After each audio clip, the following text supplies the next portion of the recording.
Assalamualaikum warahmatullahi wabarakatuh. Selamat siang, kepada yang terhormat, Prof. Komar Yatu Sadiah, selaku, dosen pembimbing mata kuliah Pancasila, dan selamat siang buat teman-teman semua. Pada kesempatan kali ini, saya Setia Novanto, eee, nomor mahasiswa 20.205.03010, 7111084. Di sini saya akan, mempresentasikan, tentang hasil, kerja saya dalam topik Pancasila dan ideologi. Oke, dalam topik kali ini saya membawa, satu sudut pandang mengenai Pancasila sebagai ideologi. Nah, topik yang saya angkat kali ini yaitu bahwa banyak orang di luar sana atau banyak akademisi ataupun bahkan, guru-guru sekolah yang mengajarkan bahwa Pancasila merupakan ideologi negara. Lantas di sini saya membawa topik Pancasila bukan ideologi negara. Mungkin terdengar agak sedikit radikal, namun di sini saya bisa memaparkan bahwa menurut saya atau bahkan ada beberapa kelompok pun yang menggunakan sudut pandang seperti ini, bahwa Pancasila sebenarnya bukan ideologi negara. Lantas apa sebenarnya Pancasila itu menurut kami? Itu, di sini ada perbandingan antara filosofis Bronslah dengan ideologi. Oke, kita beranjak dari problema yang ada di dunia pendidikan mungkin. Sekarang dunia pendidikan tuh masih banyak yang menganggap bahwa ideologi Pancasila adalah harus digunakan untuk setiap akademisi yang berada di dalam negara Indonesia ini. Sebagai warga negara Indonesia, kita harus menggunakan ideologi Pancasila. Tapi apakah benar seperti itu? Apakah Pancasila mewajibkan seluruh warga negaranya untuk menganut ideologi Pancasila? Oke, lantas kenapa ideologi Pancasila itu banyak digunakan gitu? Karena menurut saya, dari saya itu ini berdasarkan pengalaman, dari saya mulai itu sekolah sampai saya berdiri di kampus saat ini, metode ajar yang digunakan oleh guru-guru adalah, Pancasila adalah ideologi, Pancasila sebagai ideologi. Dan ketika kita mereduksi, itu dalam diri kita, itu akan mendapat nilai minus. Misal kita bisa, ada sebuah pertanyaan gitu, Pancasila digunakan sebagai paham warga negaranya, gitu kan.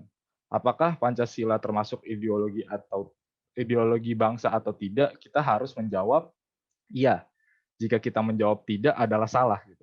Jadi itu problema yang terjadi di dunia pendidikan bahwa kita dipaksa untuk memahami Pancasila sebagai ideologi. Nah, di sini saya menelaah lebih dalam lagi sebenarnya apa sih ideologi dan apa sih itu Pancasila gitu. Mungkin kalau Pancasila kita sudah paham bersama bahwa Pancasila adalah dasar negara yang berisi sila 1 sampai 5 gitu ya.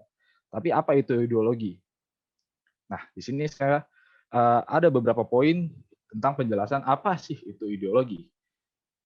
Nah, beberapa pengertian yang saya ambil yaitu dari sudut pandang etimologi, yaitu dari sudut pandang bahasa di sini, eee,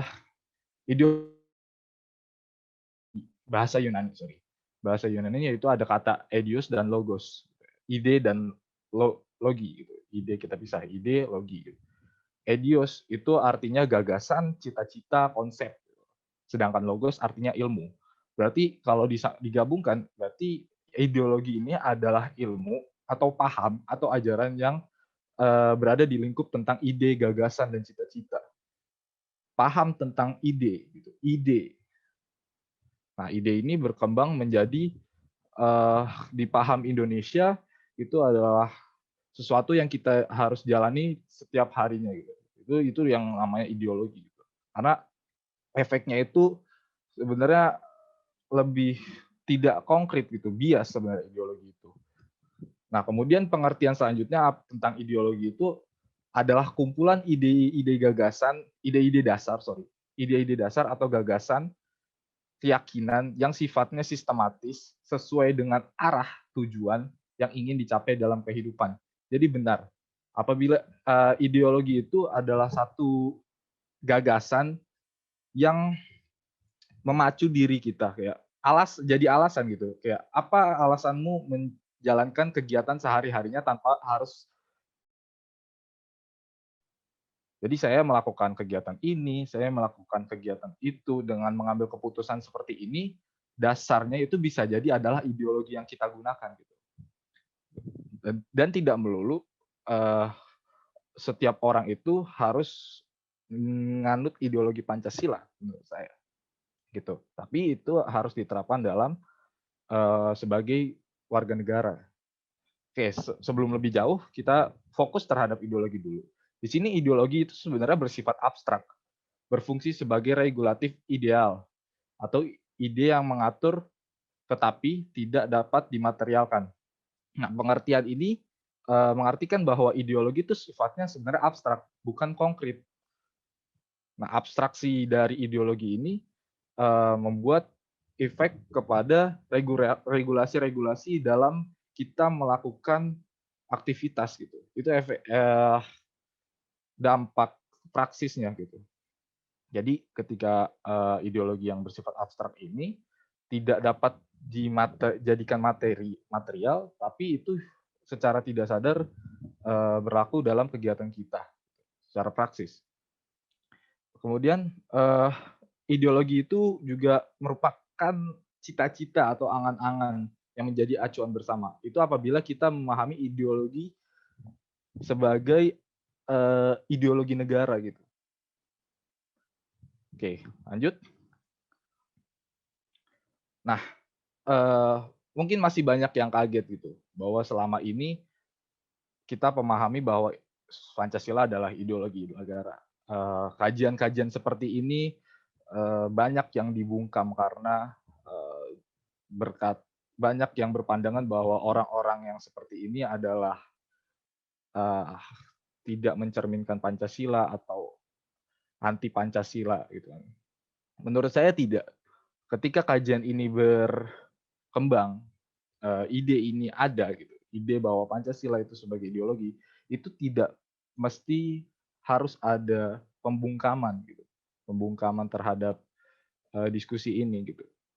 Menurut saya tidak, karena dasar yang diambil dari sudut pandang kajian ini adalah benar adanya bahwa Pancasila itu bukan ideologi, karena Pancasila itu sendiri bersifat konkret, bahkan memiliki tahun kelahiran, yaitu 1 Juni 1945.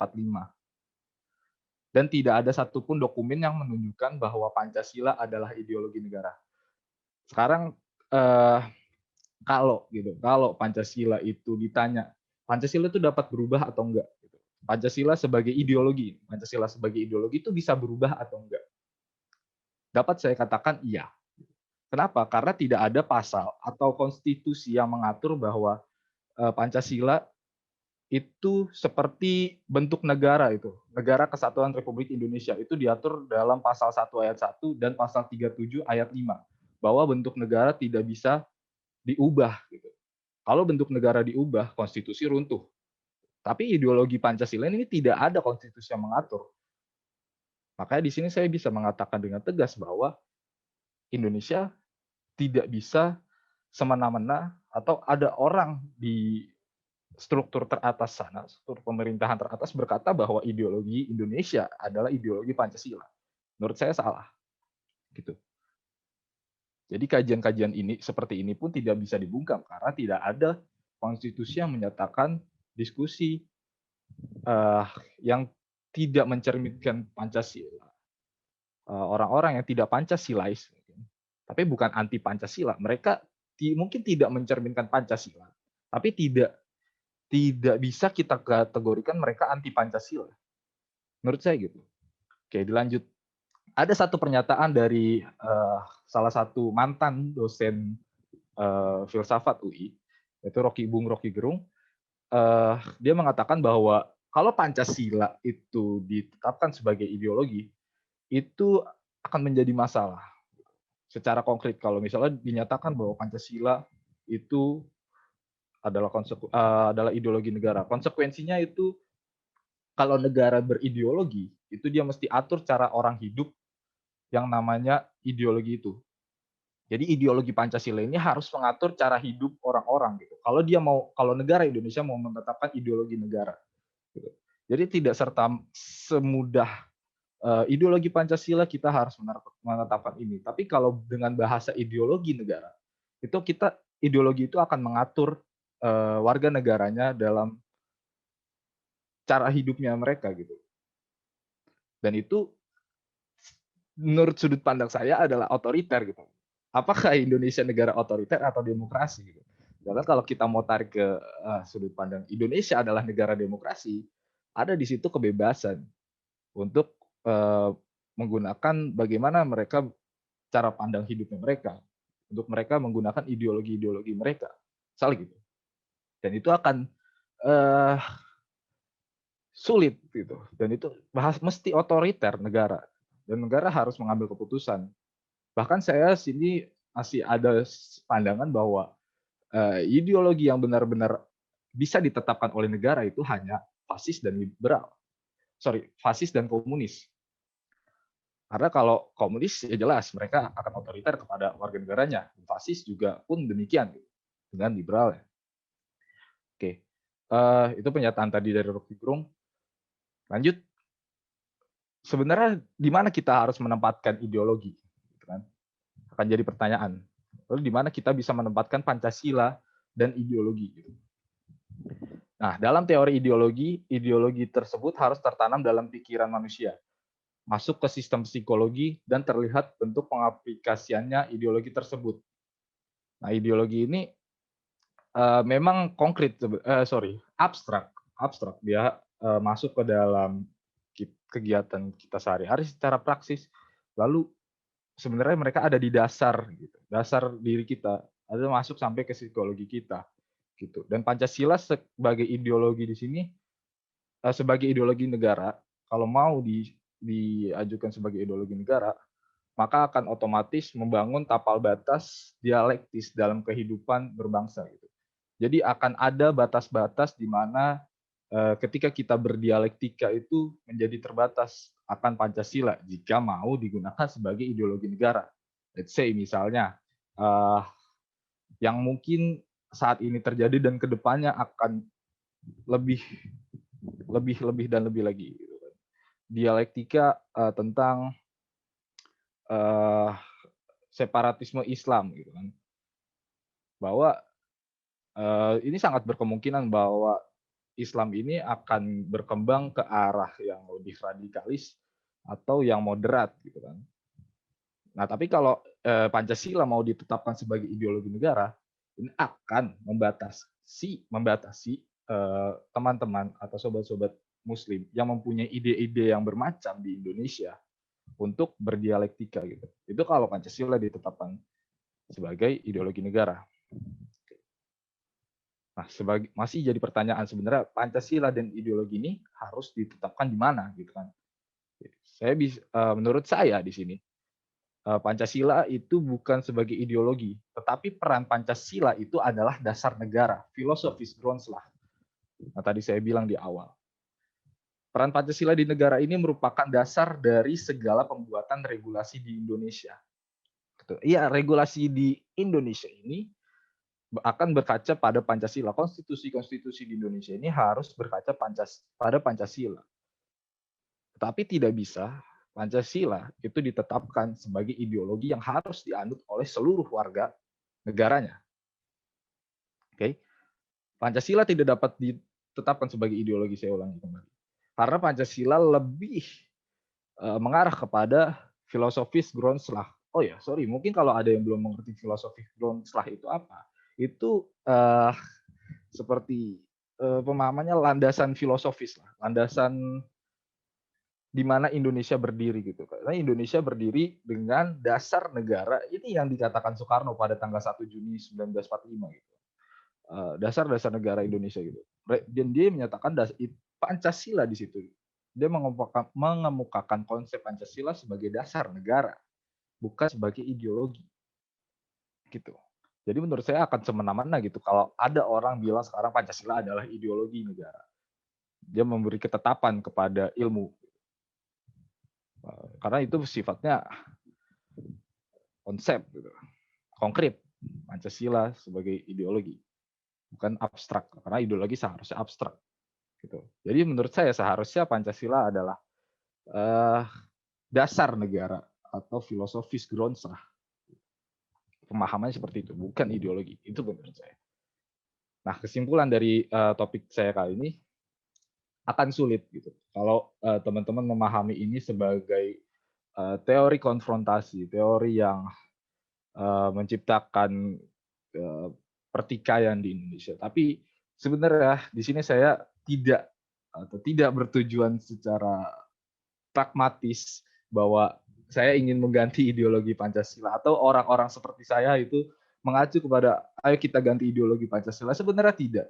Tapi saya mempertanyakan, hanya ingin mencari jawaban atas anutan-anutan yang banyak digunakan oleh banyak warga negara saat ini gitu ya, atau dunia pendidikan saat ini, yaitu membayangkan Pancasila sebagai ideologi. Nah, kesimpulan dari topik saya kali ini yaitu membayangkan Pancasila sebagai ideologi non-doktriner akan lebih produktif bagi penyelenggaraan demokrasi Pancasila. Lebih layak dijadikan ide penuntun. Jadi Pancasila ini sebenarnya lebih layak dijadikan ide penuntun dalam kita menjadi warga negara Indonesia, bukan sebagai ide pengatur. Jadi kita ini dituntun sama Pancasila itu untuk menjadi warga negara yang baik, bukan sebagai ide yang mengatur gitu. Kalau dia ditetapkan sebagai ideologi, sekali lagi akan menimbulkan pembungkaman dialektis. Itu menurut saya. Jadi Pancasila sebagai ide penuntun, bukan ide pengatur. Itu adalah Pancasila dan ideologi menurut pemahaman dari saya, Setia Novanto. Mungkin sekian dari presentasi yang bisa saya paparkan di sini.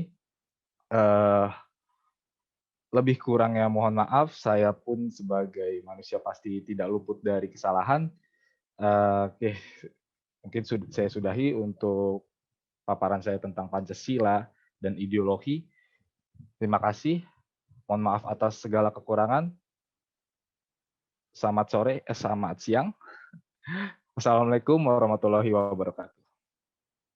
Waalaikumsalam warahmatullahi wabarakatuh.